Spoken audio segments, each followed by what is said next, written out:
हरे कृष्णा। आप सभी हरि भक्तों को षटतिला एकादशी की हार्दिक शुभकामनाएं। एक सच्ची कहानी जो श्री हरि विष्णु जी ने कृष्ण अवतार में युधिष्ठिर को कह सुनाई थी। आइए वह कहानी आज हम ध्यानपूर्वक सुनते हैं।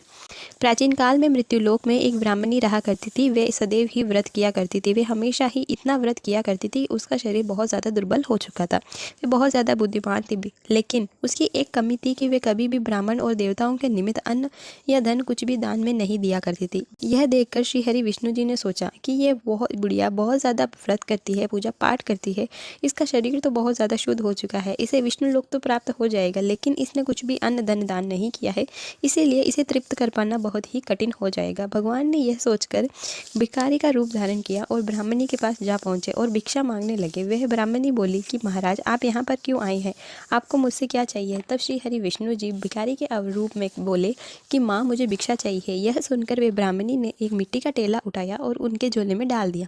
यह लेकर वे वैकुंठ लोक को पधार गए। कुछ समय बाद वे ब्राह्मणी भी शरीर त्याग कर स्वर्ग लोक में आ गई। उसने ब्राह्मणी ने मिट्टी का टेला दान करने के कारण उसे एक सुंदर सा महल प्राप्त हुआ, परंतु उस महल के अंदर अन्न और इत्यादि सामग्री शून्य प्राप्त हुए। वे घबराई और श्री हरि विष्णु जी के शरण में जा पहुंची और कहने लगी, हे भगवान, मैंने आपके व्रत किए, पूजा पाठ किए, फिर भी आपने मुझे कुछ भी अन्न आदि सामग्री क्यों नहीं प्राप्त करवाई।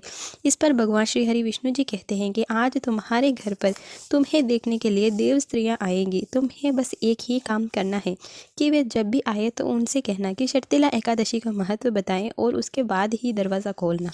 यह सुनकर वे दौड़ी दौड़ी अपने घर जाती है। कुछ समय बाद देव स्त्रियां जब उनके घर आई तब वे ब्राह्मणी ने कहा कि मैं दरवाज़ा तो खोल दूंगी, आप मुझसे मिलने आए हैं, परंतु आप मुझे षटतिला एकादशी की महत्वता कह सुनाए। तब वे उनमें से एक स्त्री बोलती है कि मैं आपको षटतिला एकादशी की महत्वता कह सुना दूंगी। फिर उसने पूरी कथा कह सुनाई। उसके बाद उसने दरवाज़ा खोला तो देखते हैं कि ना ही वह कोई गंधर्व थी, ना ही वो कोई अप्सरा थी, वे सिर्फ एक साधारण मनुष्य थी। उस ब्राह्मणी को देखकर वे सोचने लगे कि इसे कैसे स्वर्ग प्राप्त हुआ है। षटतिला एकादशी की जैसे उसने व्रत कथा सुनाई थी, उस प्रकार उसने व्रत किया। उसके प्रभाव से उसे सुंदर से शरीर प्राप्त हुआ और घर अन्न धन से वैभव हो चुका था। हम मनुष्यों को षटतिला एकादशी का व्रत जरूर रखना चाहिए। लोभ न करते हुए तिल आदि का दान करना चाहिए, जिससे दुर्भाग्य दूर होगा, दरिद्रता दूर होगी और हमें अनेक प्रकार के कष्ट भी दूर हो जाएंगे, मोक्ष की प्राप्ति होगी। व्रत करने वालों को निंदा और झूठ छल कपट से दूर रहना चाहिए। भगवान का नाम जप करें, भगवान का स्मरण करें और कीर्तन ज़रूर करें। धन्यवाद। अगर वीडियो पसंद आई हो तो मेरे चैनल को सब्सक्राइब करें। हरे कृष्णा।